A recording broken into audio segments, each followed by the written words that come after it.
Dicen que el diablo nunca se presenta con cuernos, cola roja y olor a azufre. No, eso sería demasiado fácil de rechazar. El diablo llega a tu vida con un traje impecable, un plato de galletas recién horneadas y una sonrisa que promete arreglar todo lo que está roto en tu alma.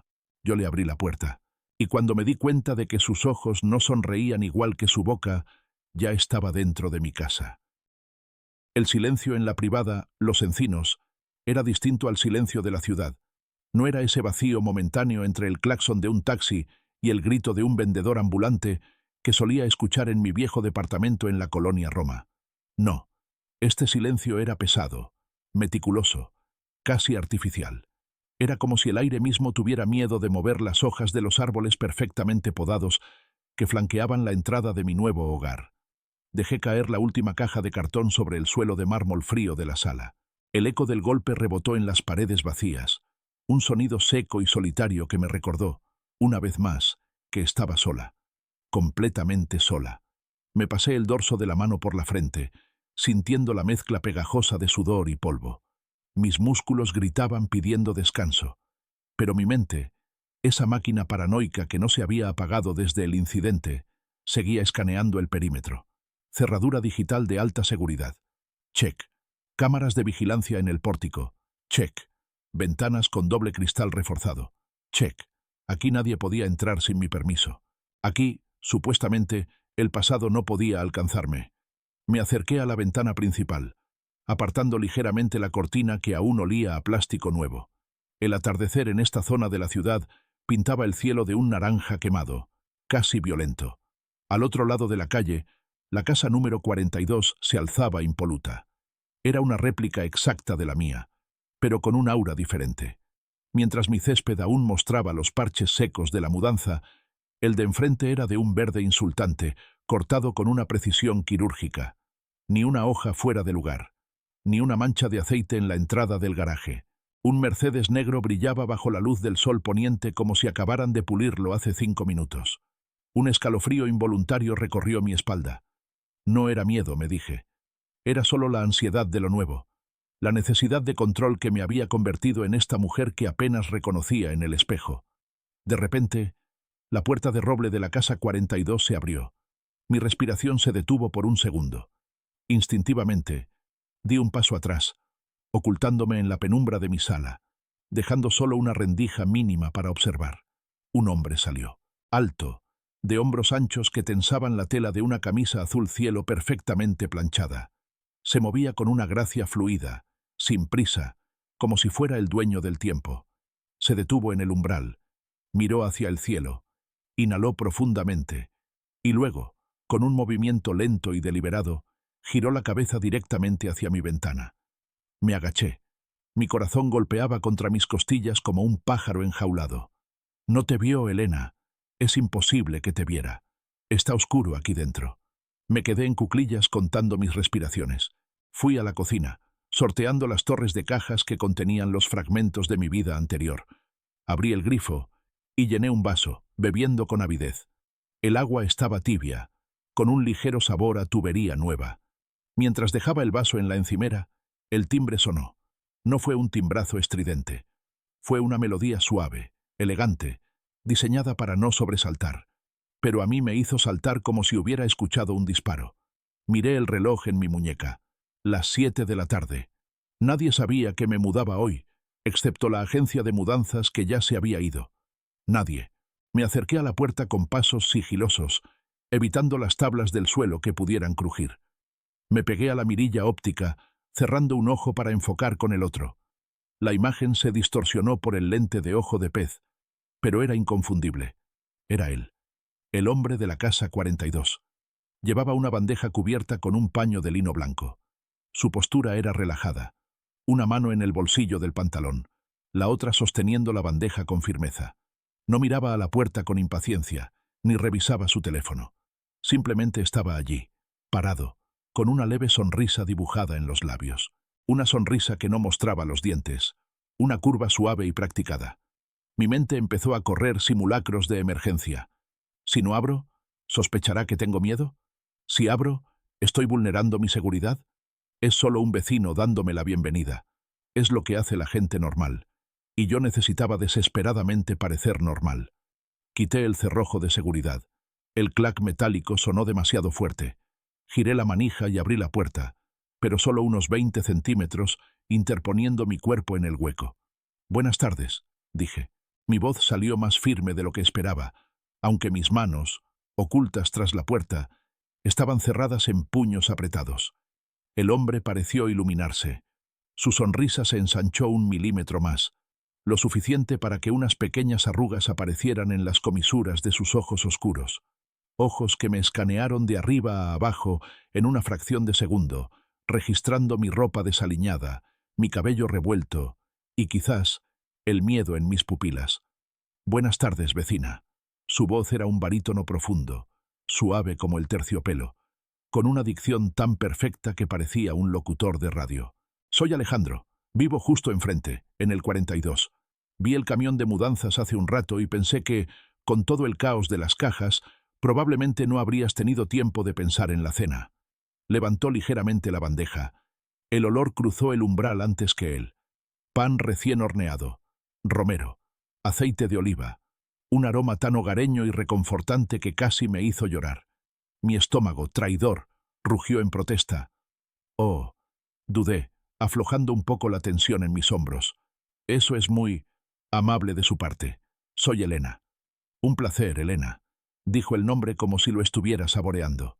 «Bienvenidos a Los Encinos. Es una comunidad muy tranquila. Nos gusta cuidarnos entre nosotros». Esa frase, «nos gusta cuidarnos entre nosotros», podría haber sonado protectora, solidaria, pero en su boca, con esa entonación pausada, sonó extrañamente posesiva, como si la comunidad fuera un organismo vivo y yo fuera el nuevo trasplante que debía ser aceptado o rechazado. «Gracias, Alejandro». Extendí la mano para tomar la bandeja, intentando no rozar su piel, pero él no la soltó de inmediato. Hubo un segundo, un instante eterno, en el que ambos sosteníamos la bandeja, conectados por el peso de la comida y el lino. Sentí el calor de sus dedos cerca de los míos. Sus manos eran grandes, cuidadas, sin callos, pero emanaban una fuerza contenida. «Es focaccia casera», explicó, soltando finalmente la bandeja. El peso cayó en mis brazos. Mi madre era italiana. Decía que el pan es la mejor forma de decir «estás en casa». «Huele delicioso», admití, retrocediendo un paso, preparando el terreno para cerrar la puerta. «De verdad, muchas gracias. Ha sido un día muy largo». «Me lo imagino», asintió comprensivo, pero no se movió. Seguía plantado en mi felpudo. «Se ve exhausta, Elena. Debería descansar. Las cajas pueden esperar a mañana. El polvo no se irá a ninguna parte». «Sí, eso haré». «Ah, y una cosa más». Su tono cambió imperceptiblemente. La calidez bajó 1 grado. Noté que la ventana de su dormitorio, la que da al jardín trasero, tiene el seguro un poco flojo. Lo vi desde mi terraza cuando el viento la golpeó antes. Debería revisarlo, por seguridad. El aire se congeló en mis pulmones. Mi dormitorio estaba en el 2.º piso. Daba a un patio trasero cerrado por muros altos. Para ver el seguro de esa ventana, uno tendría que estar observando con binoculares o haber estado mucho más cerca de lo que la terraza de enfrente permitía. «¿Cómo?», empecé a preguntar, pero las palabras se atascaron en mi garganta. Alejandro sonrió de nuevo. Esa sonrisa perfecta y hermética. «Soy arquitecto, Elena. Tengo ojo para los detalles estructurales. Es una deformación profesional. No quisiera que nada malo le pasara a nuestra nueva vecina favorita». Antes de que pudiera procesar la lógica de su explicación, o la falta de ella, él dio un paso atrás. «Que disfrute la cena. Y bienvenida, de verdad». Se dio la vuelta y caminó hacia su casa con la misma elegancia fluida con la que había llegado. Cruzó la calle bajo la luz moribunda del día, sin mirar atrás ni una sola vez. Cerré la puerta. Pasé el cerrojo. Pasé el segundo cerrojo. Activé la alarma. Me quedé allí, con la espalda pegada a la madera fría de la puerta, abrazando la bandeja de pan que aún irradiaba calor. Mi corazón latía tan fuerte que podía sentirlo en mis oídos. «Soy arquitecto. Tengo ojo para los detalles». Subí corriendo las escaleras, dejando la bandeja olvidada sobre una caja en el pasillo. Entré en mi dormitorio y fui directo a la ventana trasera. Estaba cerrada. Parecía segura. Puse la mano en el marco y empujé. La ventana se abrió con un gemido suave. El seguro estaba roto. Miré hacia afuera, hacia la oscuridad creciente del jardín. No había nadie, pero la sensación de ser observada, esa picazón en la nuca que conocía tan bien, regresó con una violencia que me hizo temblar. Bajé la mirada hacia la casa de enfrente, a través de las persianas de mi habitación. La casa 42 estaba a oscuras, excepto por una ventana en el segundo piso. Una luz tenue, amarilla. Y allí, recortada contra la luz, una silueta inmóvil. Estaba allí, mirando. No había venido a traerme pan. Había venido a decirme que sabía que mi ventana estaba abierta. Había venido a decirme que mis muros, mis cámaras y mis cerraduras no significaban nada. Esa noche, cené la focaccia. Estaba deliciosa, pero cada bocado me sabía a ceniza, y al tragar, sentía que estaba aceptando un pacto que no entendía, un pacto con el vecino perfecto que vivía al otro lado de la calle. Y lo peor de todo, no fue el miedo.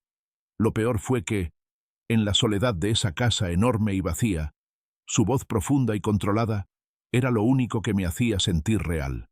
Los primeros 3 días en Los Encinos pasaron con una lentitud viscosa.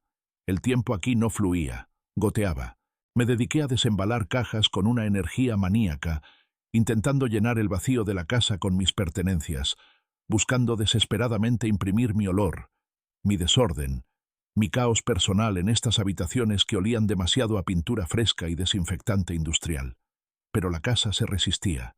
Mis libros de arte, mis cojines de colores chillones, mis tazas despostilladas, todo parecía fuera de lugar, como utilería barata en un escenario de ópera minimalista. Arreglé el seguro de la ventana trasera la primera mañana. Llamé a un cerrajero de confianza, un tipo mal encarado que había conocido en mi antigua vida, lejos de esta burbuja de cristal. Cuando vio el mecanismo roto, no dijo nada, solo gruñó, y lo reemplazó por uno de acero reforzado. Me sentí un poco más segura cuando escuché el clac sólido del metal nuevo. Pero la sensación de seguridad era tan frágil como la escarcha bajo el sol de mediodía, porque él siempre estaba ahí. No es que Alejandro estuviera físicamente presente todo el tiempo. No me acosaba, no tocaba mi timbre, no me llamaba a gritos desde la calle. Era algo mucho más sutil y, por ende, mucho más terrorífico. Era su rutina. Desde la ventana de mi estudio en el segundo piso, convertí la observación de la casa 42 en mi ritual matutino. Y lo que vi me heló la sangre más que cualquier amenaza directa. A las 6:00 am en punto, las persianas automáticas de su casa se levantaban. No a las 5:59, ni a las 6:01. A las 6:00. A las 6:15 salía a correr. Siempre llevaba el mismo conjunto deportivo, gris oscuro, impecable, sin una sola arruga, como si lo acabara de sacar del empaque. A las 7:00 regresaba. No jadeaba, no sudaba visiblemente. Su paso era rítmico, casi mecánico. A las 7:30 salía con su Mercedes negro. Era una coreografía perfecta, una danza de precisión milimétrica que desafiaba el caos natural de la vida humana. ¿Quién vive así? ¿Quién no se queda dormido 5 minutos más un martes? ¿Quién no se olvida las llaves y tiene que volver corriendo? La perfección, me dije mientras removía mi café frío, es antinatural. La naturaleza es asimétrica, errática. Un árbol nunca crece perfectamente recto. Un rostro humano siempre tiene imperfecciones. La simetría absoluta pertenece a las máquinas o a los depredadores que han perfeccionado su camuflaje. Al cuarto día, la claustrofobia me venció. Necesitaba salir, ver gente, confirmar que el mundo seguía siendo un lugar desordenado y ruidoso. Decidí ir al pequeño parque privado que estaba en el centro de la residencial. El sol de la tarde caía pesado sobre el asfalto. Caminé por las aceras impolutas, notando cómo cada casa parecía una variación del mismo tema. Opulencia discreta, colores neutros, jardines manicurados. No había bicicletas tiradas en el césped, ni juguetes olvidados, ni siquiera el sonido de un televisor a todo volumen. El parque estaba desierto, salvo por una mujer sentada en una banca de hierro forjado, leyendo un libro. Tenía el cabello rubio recogido en un moño tenso y llevaba un vestido de lino que parecía costar más que mi coche. Me acerqué, necesitada de contacto humano. «Buenas tardes», dije, tratando de sonar casual. La mujer levantó la vista. Sus ojos eran azules, acuosos, y tenían esa mirada vidriosa de alguien que ha tomado demasiados tranquilizantes o que ha llorado demasiado en silencio. «Oh, hola». Su voz era un susurro quebradizo. «Tú debes ser la nueva, la de la casa 41. Elena, ¿verdad?» Mi estómago se contrajo. ¿Cómo sabía mi nombre? Yo no se lo había dicho a nadie más que a... Sí, soy Elena. ¿Nos conocemos? No, querida. Alejandro nos lo comentó. Sonrió, pero la sonrisa no llegó a sus ojos. Fue un gesto muscular, una mueca de cortesía. Dijo que teníamos una nueva vecina encantadora, que debíamos hacerte sentir bienvenida. Él siempre está pendiente de todo. Es un santo. La palabra santo flotó en el aire, cargada de una reverencia que me pareció enfermiza. Alejandro parece muy... atento, respondí, tanteando el terreno. La mujer cerró su libro de golpe. El título, noté con un escalofrío absurdo, era El arte de la obediencia, probablemente una novela histórica o un manual de adiestramiento canino, pero en ese contexto, el título me pareció un presagio. Él es el pilar de esta comunidad, dijo ella, con un fervor repentino. Antes de que él llegara a la mesa directiva, esto era diferente. Había robos, había ruido, había desorden. Alejandro lo arregló todo. Nos dio paz.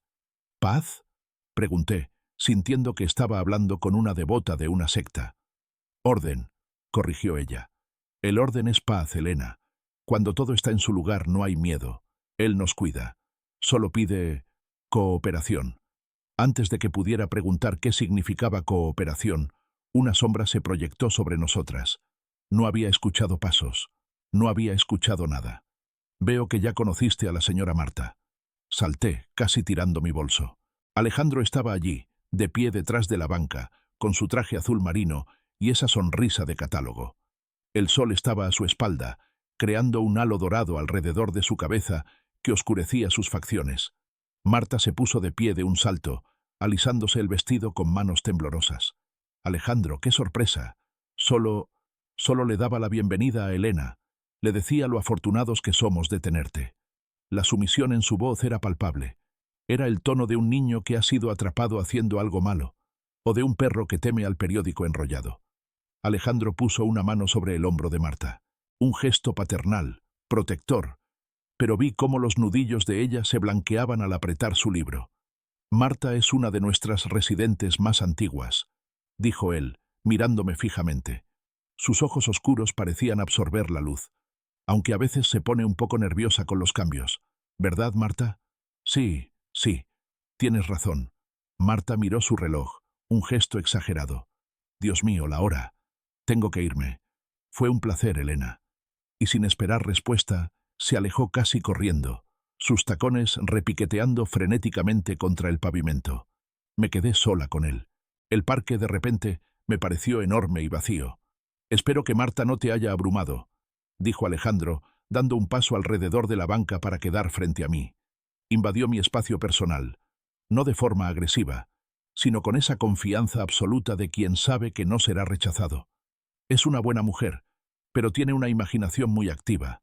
Ha pasado por momentos difíciles. Parece tenerte en muy alta estima, dije, manteniendo mi posición. Mis instintos me gritaban corre, pero mi orgullo me obligaba a quedarme. No iba a dejar que me intimidara en un parque público a plena luz del día. Me gusta ayudar. Se encogió de hombros, un movimiento elegante. Creo que todos tenemos la responsabilidad de mantener nuestro entorno prístino. Hablando de eso, metió la mano en el bolsillo interior de su saco. Mi respiración se detuvo. Por un segundo, imaginé un arma, un cuchillo, cualquier cosa, pero lo que sacó fue un sobre color crema. Llegó esto a mi buzón por error esta mañana. Creo que el cartero todavía se confunde con la numeración. Es para ti. Me tendió el sobre. Lo tomé, cuidando de no tocar sus dedos.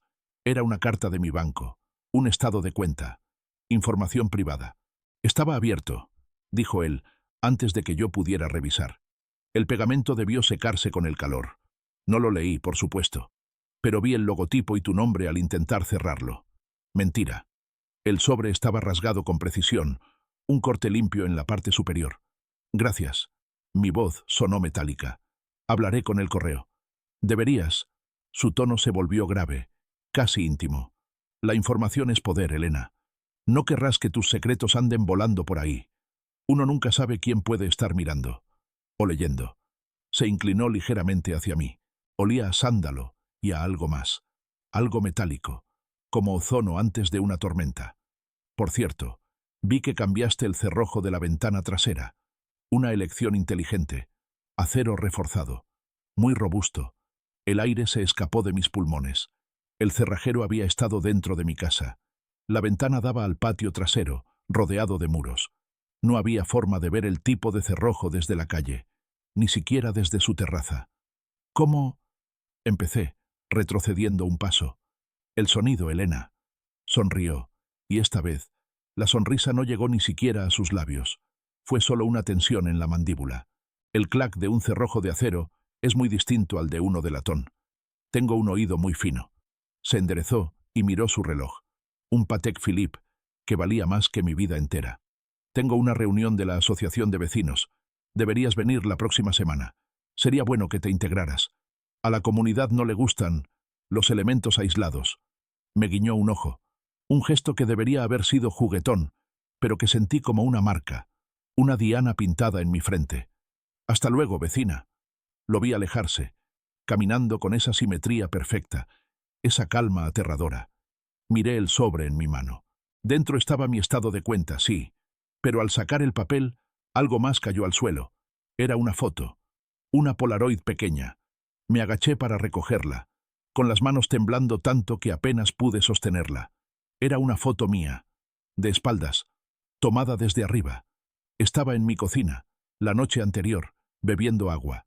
Le di la vuelta a la foto. En el reverso, escrito con una caligrafía elegante y angulosa, en tinta negra, había una sola frase: «Te ves mejor cuando te relajas». El grito se ahogó en mi garganta. Miré hacia la casa 42. Las cortinas estaban cerradas. La casa parecía dormida, inocente bajo el sol de la tarde. Pero ahora sabía la verdad. No era una casa. Era un panóptico. Y yo no era una vecina. Era su nuevo proyecto. Corrí hacia mi casa, sintiendo que los ojos invisibles de todo el vecindario se clavaban en mi nuca como agujas. La paz de los encinos no era silencio. Era el aliento contenido antes del grito. Esa noche no dormí. Pasé las horas sentada en el suelo del pasillo, el punto más ciego de la casa, lejos de cualquier ventana, abrazando mis rodillas. La foto Polaroid estaba sobre la mesita, boca abajo, como un insecto venenoso que me negaba a tocar, pero que no podía dejar de mirar. Cuando el sol salió, trayendo consigo esa luz cruda y reveladora de la mañana, tomé una decisión. No iba a ser la víctima temblorosa de una película de serie B. Yo era Elena, la mujer que había sobrevivido a un divorcio infernal y a la quiebra de su galería. No me iba a dejar intimidar por un arquitecto con complejo de Dios y una cámara instantánea. Metí la foto en mi bolso, me puse mis gafas de sol más oscuras para ocultar las ojeras violáceas que me marcaban el rostro y marché hacia la entrada de la privada. El calor de la mañana ya era sofocante. El aire en los encinos parecía estancado, oliendo a asfalto caliente y a fertilizante caro. Llegué a la caseta de vigilancia. Rogelio, el jefe de seguridad, estaba allí, revisando unos monitores con el aburrimiento pintado en su cara redonda y sudorosa. Era un hombre de uniforme apretado y mirada huidiza. «Buenos días», dije, mi voz sonando más agresiva de lo que pretendía. Rogelio dio un respingo y derramó un poco de café sobre su bitácora. «Señora Elena, buenos días. ¿Todo bien? ¿Algún problema con la mudanza?» «No es la mudanza. Es sobre la seguridad. Saqué la foto pero no se la entregué. Solo la sostuve lo suficientemente cerca del cristal blindado para que viera la imagen, pero ocultando el mensaje del reverso. Alguien tomó esto, dentro de mi casa, anoche». Rogelio entrecerró los ojos, inclinándose hacia adelante. Su expresión no cambió de aburrimiento a alarma. Cambió a algo mucho más inquietante: incomodidad. «Mire, señora, a veces los reflejos en los cristales, o tal vez dejó una cámara activada». «No fue un reflejo, Rogelio. Y no tengo cámaras Polaroid. Alguien estaba en mi propiedad. O tiene un equipo para espiar desde fuera. Quiero ver las grabaciones de las cámaras de la calle. Las de anoche, entre las 8 y las 10. Rogelio se rascó la nuca, desviando la mirada hacia los monitores. Híjole, señora, eso va a estar difícil. ¿Difícil? Pago una cuota de mantenimiento exorbitante por seguridad. Es que ayer tuvimos un mantenimiento del servidor. La mentira salió de su boca con la fluidez de un guión ensayado. Justo a esas horas, el sistema se reinició. Órdenes de la administración para actualizar el software. No hay grabaciones de ese lapso. Sentí una risa histérica burbujear en mi garganta. Por supuesto, el mantenimiento oportuno. ¿Quién ordenó el mantenimiento? Pregunté, aunque ya sabía la respuesta. Rogelio dudó. Sus ojos se movieron nerviosamente hacia la calle, hacia la casa número 42, que se alzaba majestuosa al final de la avenida. El presidente del comité de vecinos, señora. El arquitecto Alejandro supervisa personalmente toda la infraestructura tecnológica. Él diseñó el sistema de seguridad, de hecho. Dijo que había una vulnerabilidad que debía parchearse urgentemente. Ahí estaba. El nudo se cerraba. Alejandro no solo vivía enfrente. Él era el sistema. Él era los ojos, los oídos y los cables de este lugar. Denunciarlo a la seguridad era como denunciar al diablo en el infierno. Entiendo, dije, guardando la foto. Mi tono se volvió gélido. Gracias, Rogelio, me has sido de mucha ayuda. Regresé a mi casa sintiendo que las cámaras de los postes no me vigilaban para protegerme, sino para rastrearme. Me encerré. Bajé todas las persianas de la planta baja. Pero la oscuridad no era suficiente. Necesitaba saber. Si él me observaba a mí, yo tenía que observarlo a él. Tenía que encontrar una grieta en su armadura perfecta. Subí a mi estudio. Saqué mi cámara profesional, una reliquia de mis días de fotógrafa aficionada, y le monté el teleobjetivo de mayor alcance que tenía, un 400 mm. Me agazapé en la esquina de la ventana, detrás de la cortina, dejando solo el lente asomar por una rendija invisible desde la calle. Esperé. La tarde cayó, convirtiendo el cielo en un moretón púrpura. Las luces de la casa 42 se encendieron automáticamente. Una luz cálida, acogedora, que contrastaba con la frialdad de su dueño. Vi su silueta moverse en la planta baja. Estaba cocinando. Cortaba verduras con la precisión de un cirujano. Chop, chop, chop. Podía imaginar el sonido rítmico del cuchillo contra la tabla. Comió solo, de pie, leyendo unos documentos. Luego lavó el plato, lo secó y lo guardó inmediatamente. Nada quedaba fuera de lugar. A las 9:00 p.m. subió las escaleras.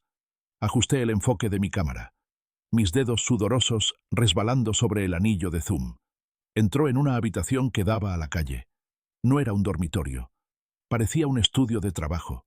Había mesas de dibujo, planos enrollados y una gran maqueta en el centro, iluminada por una luz cenital focalizada. Mi corazón dio un vuelco. Era arquitecto, claro. Estaba trabajando. Pero entonces se acercó a la maqueta. Hice zoom al máximo, forzando la ISO de la cámara para captar detalles en la penumbra. La maqueta no era de un edificio corporativo ni de un centro comercial. Era una réplica de la privada Los Encinos. Vi las casas diminutas, perfectas, detalladas hasta lo obsesivo. Vi los árboles de modelismo, los pequeños coches pintados a mano. Y vi su mano, gigante en comparación, descender sobre una de las casas. La casa 41. Mi casa. Con unas pinzas delicadas, levantó el techo de la réplica de mi casa. Se inclinó sobre ella, ajustando algo en el interior. Contuve la respiración, presionando el ojo contra el visor hasta que me dolió. ¿Qué estaba haciendo? Sacó una figura diminuta de una caja de terciopelo, una figura femenina. Llevaba ropa pintada que coincidía, con un detalle escalofriante, con la camiseta roja que yo llevaba puesta el día de la mudanza. Colocó la figurita en la sala de la maqueta. Luego, movió otra figura. Una figura masculina, vestida de oscuro. La colocó justo fuera de la ventana de la sala de la maqueta, mirando hacia adentro. No estaba diseñando edificios. Estaba jugando. Estaba ensayando. De repente, Alejandro levantó la cabeza. Dejó las pinzas sobre la mesa. Su movimiento fue brusco, rompiendo su habitual calma. Miró directamente hacia mi ventana. Me tiré al suelo, arrastrando la cámara conmigo, golpeándome el codo contra el parqué. El dolor fue agudo, pero el terror fue mayor. ¿Me había visto? A esa distancia, con la habitación a oscuras y solo el reflejo del lente. Era imposible, físicamente imposible. Pero entonces, mi teléfono vibró en mi bolsillo. El zumbido sonó como una explosión en el silencio de mi estudio. Número desconocido. Manos temblorosas. Deslicé el dedo para contestar, pero no dije nada. Solo escuché. Al otro lado, hubo un silencio denso, cargado de estática. Y luego, una respiración tranquila. Y esa voz de terciopelo y pesadilla. El ángulo desde esa esquina es bueno, Elena, dijo Alejandro. Pero si usas un ISO tan alto, la imagen saldrá con mucho ruido. Deberías abrir más el diafragma. La llamada se cortó. Me quedé en la oscuridad, con el teléfono pegado a la oreja, escuchando el tono de ocupado. Él no solo me veía, él dirigía la escena, y yo acababa de seguir sus instrucciones al pie de la letra. Solté el teléfono como si me quemara la piel. El aparato rebotó en la alfombra con un golpe sordo, pero la voz de Alejandro seguía resonando en mi cabeza, más fuerte que mis propios pensamientos. El ángulo es bueno, Elena. Me arrastré hacia atrás hasta chocar contra la pared. Apagué la cámara. Apagué la luz del pasillo. Me quedé en la oscuridad absoluta, respirando el aire viciado por mi propio pánico. Mi casa, mi santuario de 300 metros cuadrados, se había convertido en una caja de cristal. Y él tenía el martillo. No podía salir. Si intentaba irme ahora, con el coche cargado a medianoche, él lo sabría. Él controlaba las cámaras, las plumas de acceso, tal vez incluso a Rogelio. Cualquier movimiento brusco sería parte de su juego. Y yo no quería jugar. Necesitaba entender. ¿Por qué yo? ¿Por qué esta casa? Me levanté con las piernas temblorosas y fui hacia mi laptop. La pantalla brilló con una luz azulina que lastimó mis ojos acostumbrados a la penumbra. Mis dedos volaron sobre el teclado, buscando respuestas en el único lugar donde los muertos a veces siguen hablando. Internet. Escribí en la barra de búsqueda, Privada Los Encinos, casa 41, historial venta. Nada relevante. Solo anuncios inmobiliarios recientes, destacando los acabados de lujo y la seguridad impecable. Probé con algo más morboso. Accidentes, Los Encinos. Muerte, Los Encinos. Desaparición, colonia exclusiva. El cursor parpadeaba, burlándose de mí. Hasta que encontré un enlace roto en un foro vecinal antiguo, archivado hace 2 años. Era una discusión sobre plusvalía, pero un comentario enterrado en la página 4 me heló la sangre. Usuario. Vecino preocupado, 88. Es una lástima lo que pasó con la chica de la 41. Desde el accidente, nadie quiere comprar esa propiedad. Dicen que se escuchan ruidos. Ojalá la administración limpie la imagen pronto. Esto afecta el precio de nuestras casas. ¿La chica de la 41? Busqué fechas. Hace 2 años. Crucé la información con las noticias locales de ese mes, y entonces su rostro apareció en mi pantalla. Sofía Valdés, 28 años, artista plástica. El titular decía: tragedia en zona residencial. Joven cae desde el 2º piso en presunto brote psicótico. La foto mostraba a una mujer de cabello oscuro, ojos grandes y expresivos, con una sonrisa tímida. Se parecía a mí. Dios mío, se parecía tanto a mí que sentí náuseas. La misma complexión, el mismo estilo bohemio que desentonaba en este barrio de esposas trofeo y ejecutivos. Leí el artículo devorando cada palabra.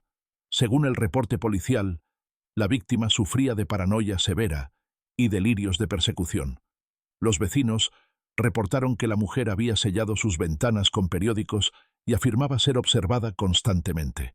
La autopsia determinó suicidio. El artículo citaba a un testigo clave, un vecino que había intentado ayudarla en sus momentos de crisis. El arquitecto Alejandro M., residente de la zona, declaró que la señorita Valdés había rechazado repetidamente la ayuda de la comunidad y mostraba un comportamiento errático. Él había escrito la narrativa. Él había contado la historia de su locura antes de que ella pudiera contar la historia de su miedo. Cerré la laptop de golpe. El silencio de la casa ya no era vacío. Estaba lleno de gritos ahogados. Sofía no estaba loca. Sofía estaba asustada. Igual que yo. Me levanté y empecé a caminar por la casa, encendiendo todas las luces. Necesitaba ver. Necesitaba encontrar algo que no fuera perfecto. Esta casa había sido repintada, remodelada, lavada de cualquier pecado. Pero las casas tienen memoria. Los edificios guardan cicatrices si sabes dónde buscar. Fui al vestidor del dormitorio principal, el lugar donde supuestamente Sofía había pasado sus últimas semanas encerrada. Revisé las paredes, impecables. Revisé el suelo, parqué pulido. Me senté en el suelo, frustrada, al borde de las lágrimas. Mis manos tocaron el zoclo de madera en el fondo del armario, detrás de donde solía estar un zapatero empotrado que yo había quitado. El zoclo estaba ligeramente suelto. Era imperceptible a simple vista, pero al tacto se movía 1 milímetro. Saqué una lima de uñas de mi bolsillo y hice palanca. La madera cedió con un crujido seco. Detrás del zoclo, en el pequeño hueco entre la pared falsa y el muro de concreto, había algo. No era un diario. No era una carta. Era una pequeña muñeca de trapo. La saqué con 2 dedos, sintiendo el polvo acumularse en mis yemas. Era una muñeca hecha a mano, tosca, cosida con hilos de diferentes colores. Tenía cabello de estambre negro y llevaba un vestido rojo, el mismo tono de rojo que la camiseta de la figurita en la maqueta de Alejandro. Le di la vuelta a la muñeca. En la espalda, escrito con marcador permanente sobre la tela, había una fecha y una hora. 14 de octubre, 11:42 p.m. Y debajo, una sola palabra garabateada con una letra temblorosa, casi ilegible, como si hubiera sido escrita en la oscuridad total. Ensayo. El aire se escapó de mis pulmones. Ensayo. No era vudú, no era brujería, era una bitácora. Sofía había encontrado estas cosas. Alejandro no solo la observaba, dejaba regalos, dejaba marcadores, como un director de teatro colocando utilería antes del gran estreno. La caída de Sofía no fue un accidente, fue la función final. Un ruido metálico resonó en la planta baja. Clac, el sonido del buzón de la puerta principal. Me quedé paralizada, con la muñeca apretada contra mi pecho. Eran las 3 de la mañana. El cartero no pasa a las 3 de la mañana. Bajé las escaleras pegada a la pared, con el corazón martilleando en mi garganta. Me acerqué a la puerta. En el suelo, sobre el tapete de bienvenida interior, había un sobre. Otro sobre color crema, igual al del día anterior. Me acerqué, sintiendo que mis piernas eran de plomo. Lo recogí. No estaba sellado. Dentro había un plano arquitectónico. Era una copia azul, doblada perfectamente. Lo desdoblé con manos temblorosas. Era el plano de mi casa, la casa 41. Pero tenía anotaciones en tinta roja, círculos, flechas. Había un círculo rojo en el vestidor, justo donde yo acababa de encontrar la muñeca. Y había una nota al margen, con esa caligrafía elegante y angulosa de Alejandro. Fase 1 completada. El descubrimiento. Felicidades, Elena. Eres mucho más rápida que Sofía. Ahora empieza la fase 2. El papel cayó de mis manos. No estaba investigando el pasado. Estaba siguiendo las migajas que él me había dejado. Mi descubrimiento, mi victoria, al encontrar la muñeca. Todo era parte del guión. Levanté la vista hacia la puerta. A través de la mirilla, vi una luz encenderse en la casa de enfrente. La luz de su estudio. Parpadeó una vez, 2 veces, como un aplauso. Comprendí entonces la verdadera naturaleza del horror. No era que él pudiera entrar, era que él ya estaba dentro de mi mente. Él sabía que yo buscaría. Él sabía que yo encontraría. Y ahora estaba esperando mi siguiente movimiento para corregirme la postura. Corrí a la cocina y agarré el cuchillo más grande que encontré. Me senté en el rincón más alejado de las ventanas, temblando, esperando que amaneciera. Pero en el fondo sabía que el sol no cambiaría nada. En Los Encinos, la oscuridad no dependía de la hora del día. La fase 2 no comenzó con un grito, sino con un susurro digital. Durante los siguientes 2 días, la casa se volvió en mi contra. No eran fantasmas, era algo peor. Era el algoritmo.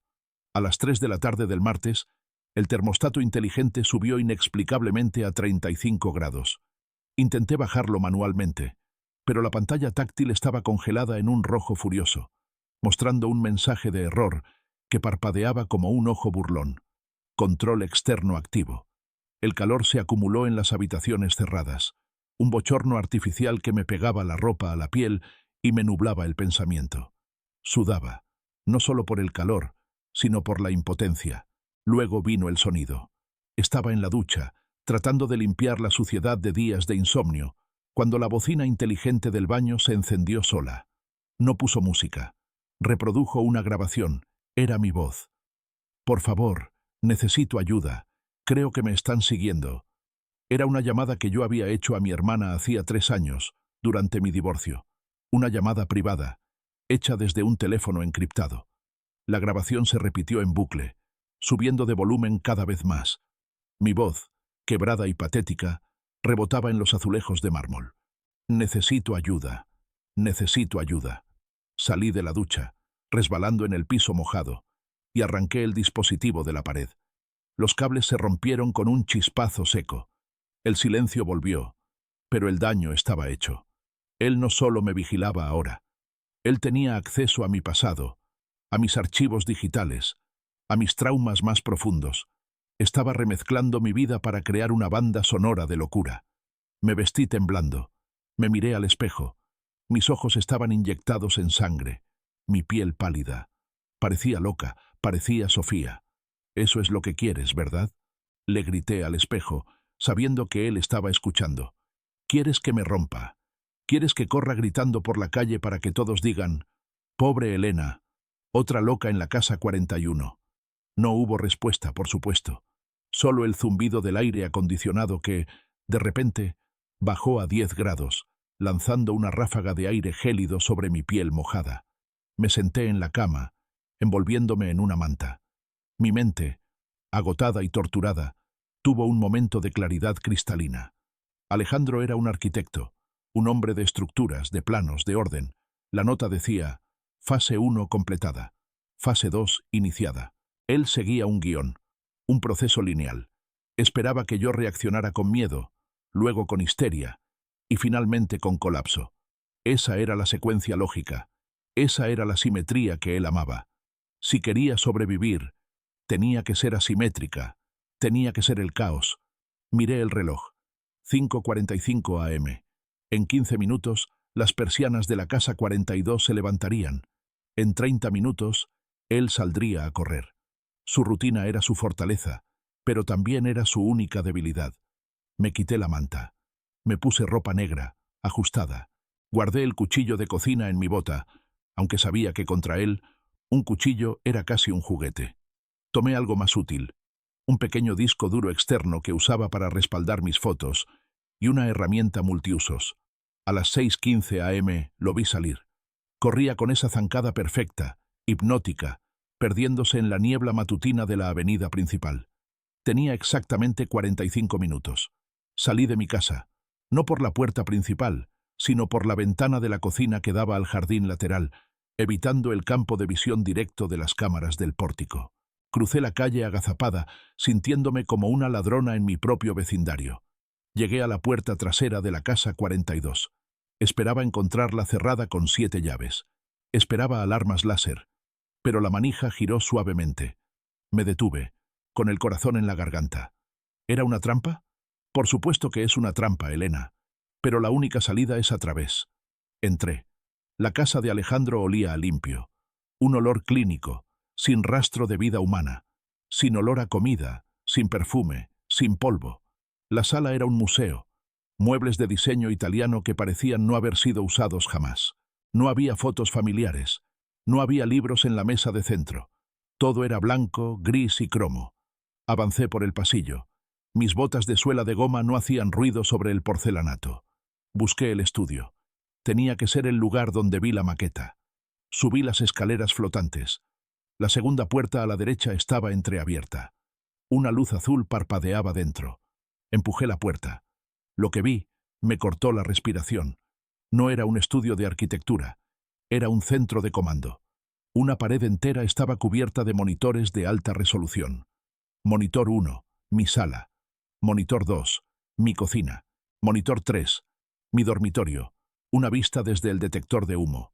Monitor 4, el interior de mi coche. Me vi a mí misma en las grabaciones de hace unas horas, caminando en círculos, hablando sola. La calidad era 4K. Podía ver el terror en mis propios poros. Pero lo más aterrador no eran las pantallas. Era la otra pared. Estaba cubierta de corcho, y en el corcho había una línea de tiempo. Una cronología hecha con hilos rojos y fotos. Empezaba hace 2 años. Foto de Sofía. Hilo rojo. Foto de su accidente. Luego un espacio vacío. Y luego yo. Foto de mi llegada. Foto de mi divorcio, obtenida ilegalmente. Foto de mí durmiendo. Y al final de la línea de tiempo había una fecha, 25 de octubre. Dentro de 3 días. Debajo de la fecha, una nota escrita a mano. Clímax, la purga. Mis manos temblaron de rabia. No era un acosador enamorado. Era un depredador que cultivaba víctimas como quien cultiva orquídeas. Buscaba mujeres rotas, las aislaba, las regaba con miedo hasta que florecían en locura, y luego las cortaba. Busqué en su escritorio. Todo estaba ordenado milimétricamente. Encontré una carpeta de cuero negro etiquetada. Proyecto 41. Elena. La abrí. La primera página no era un perfil psicológico. Era un guión. Literalmente un guión, formateado como una obra de teatro. Escena 14. La duda. Día 5. Interior. Baño de Elena. Acción. Reproducir audio. Llamada hermana. Reacción esperada. Elena rompe el dispositivo. Llanto. Aislamiento. Leí la siguiente página. Escena 15. La intrusión. Día 6. Hoy. Noche. Acción. Alejandro entra mientras ella duerme. Mueve objetos personales. Deja la puerta principal abierta. Objetivo. Convencerla de que olvidó cerrar. Pasé las páginas frenéticamente hasta el final. Escena final. El sacrificio. Ubicación. Azotea de la casa 41. Acción. Elena sube, convencida de que es la única forma de escapar de las voces. Caída asistida si es necesario. Caída asistida. Asesinato. Iba a matarme en 3 días y hacerlo parecer un suicidio, igual que a Sofía. De repente, escuché un sonido. No venía de la calle.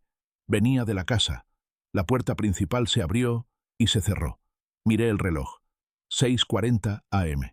Había vuelto temprano. Había roto su rutina. O tal vez él sabía que yo estaba aquí. Miré los monitores. En una de las pantallas pequeñas, que mostraba la entrada de su propia casa, lo vi. Estaba atrapada en la casa del lobo, y el lobo acababa de cerrar la puerta con llave. Los pasos en la escalera eran suaves, rítmicos. Tap, tap, tap. No subía corriendo. No tenía prisa. Sabía que yo estaba acorralada en su santuario, rodeada por las pantallas que transmitían mi propia vida en alta definición. Miré a mi alrededor, buscando un arma. Mi cuchillo de cocina seguía en mi bota, pero sabía que no sería suficiente. Alejandro era más fuerte, más grande. Y lo peor de todo, estaba tranquilo. Era un líquido volátil, con ese olor químico punzante que te quema las fosas nasales. Sin dudarlo, desenrosqué la tapa y rocié el líquido sobre la maqueta. Empapé la réplica de mi casa, la réplica de su casa, los pequeños árboles perfectos, las calles inmaculadas. El líquido oscureció el cartón, disolviendo la pintura meticulosa. Los pasos se detuvieron frente a la puerta. El pomo giró. Alejandro entró. La imagen era incongruente, casi cómica si no fuera mortal. Llevaba el ramo de rosas rojas en una mano y una pistola Taser en la otra. Su rostro era una máscara de decepción paternal. Elena, suspiró, cerrando la puerta detrás de él con el pie. Te has saltado 3 páginas del guión. Se suponía que debías encontrar el cuerpo de Sofía en los archivos la próxima semana. Estás acelerando el clímax sin construir la tensión adecuada. Eso es de mala educación. Su voz no tenía ira. Tenía aburrimiento. Como un director cansado de una actriz que no se sabe sus líneas. No me gustó tu final, dije. Mi voz temblaba, pero mis manos no. Sostenía el soplete de butano en mi mano derecha, oculto detrás de mi espalda. Con la izquierda me apoyaba casualmente sobre la mesa de la maqueta, justo donde el solvente goteaba hacia el suelo. Alejandro dio un paso adelante, sus zapatos de cuero crujiendo sobre el piso. Sus ojos escanearon la habitación, notando el desorden en su escritorio, la carpeta abierta. Su ceño se frunció ligeramente. Una imperfección. El final es inevitable, querida. La estructura dramática exige un sacrificio. El caos de tu vida necesita un cierre ordenado. Levantó el taser, el arco eléctrico azul chisporroteó en la punta, un sonido agresivo que contrastaba con las rosas. Ven aquí, vamos a reescribir esta escena. Tienes razón, dije, encendiendo el soplete detrás de mi espalda. El siseo del gas fue apenas audible. El orden está sobrevalorado. Saqué la mano y acerqué la llama azul al borde de la maqueta. Los ojos de Alejandro se abrieron de par en par. Por primera vez, la máscara cayó. No vi al vecino perfecto. Vi al niño berrinchudo, al tirano obsesivo. ¡No!, gritó, soltando las rosas. El ramo cayó al suelo, esparciendo pétalos como manchas de sangre. Dejé caer el soplete sobre la maqueta empapada en solvente. El whoosh fue instantáneo. Una bola de fuego naranja y azul envolvió la réplica de Los Encinos. El calor me golpeó la cara, chamuscándome las pestañas. El olor a pegamento quemado y plástico derretido llenó la habitación en un segundo. Alejandro se abalanzó hacia la mesa, no hacia mí. Su instinto no fue atacarme, fue salvar su creación. Intentó apagar las llamas con su saco, golpeando frenéticamente las casitas que se retorcían bajo el fuego. ¡Mi obra! ¡Estúpida! ¡Estás arruinando la simetría!, aullaba, su voz deformada por la histeria. Aproveché su distracción. Saqué el cuchillo de mi bota. No apunté a su corazón ni a su cuello. No soy una asesina. Apunté a su pierna. Me lancé hacia él y clavé la hoja en su muslo, justo encima de la rodilla. La hoja entró profundo. Alejandro soltó un alarido que no tuvo nada de humano. Cayó al suelo, agarrándose la pierna, rodando entre los pétalos de rosa y el humo negro que empezaba a cubrir el techo. No me quedé a ver el resultado. Corrí hacia la puerta. El humo activó la alarma de incendios. Una sirena ensordecedora comenzó a aullar, rompiendo finalmente el silencio sagrado de la casa 42. Bajé las escaleras tropezando, con los pulmones ardiendo. Escuché a Alejandro gritar mi nombre desde el estudio en llamas, una mezcla de dolor y furia prometida. «Elena, no puedes irte. La escena no ha terminado». Salí por la puerta principal, irrumpiendo en la frescura gris del amanecer. No paré. Corrí hacia mi coche que estaba estacionado en mi entrada. Mis dedos torpes dejaron caer las llaves una vez, 2 veces. «Arranca, por favor, arranca». El motor rugió. Miré por el retrovisor mientras daba marcha atrás. La ventana del segundo piso de la casa de Alejandro vomitaba humo negro, y en medio del humo, una silueta cojeaba hacia el cristal. Golpeó el vidrio con la mano abierta, dejando una mancha roja. Aceleré. Rompí la pluma de acceso de la privada con el parachoques de mi coche. El sonido del metal retorciéndose fue la música más hermosa que había escuchado jamás. 6 meses después. El departamento es pequeño. Un tercer piso en una zona ruidosa del centro, donde siempre hay gente, siempre hay tráfico, siempre hay caos. Me gusta el caos. El caos es seguro. En el caos, nadie tiene tiempo de vigilarte.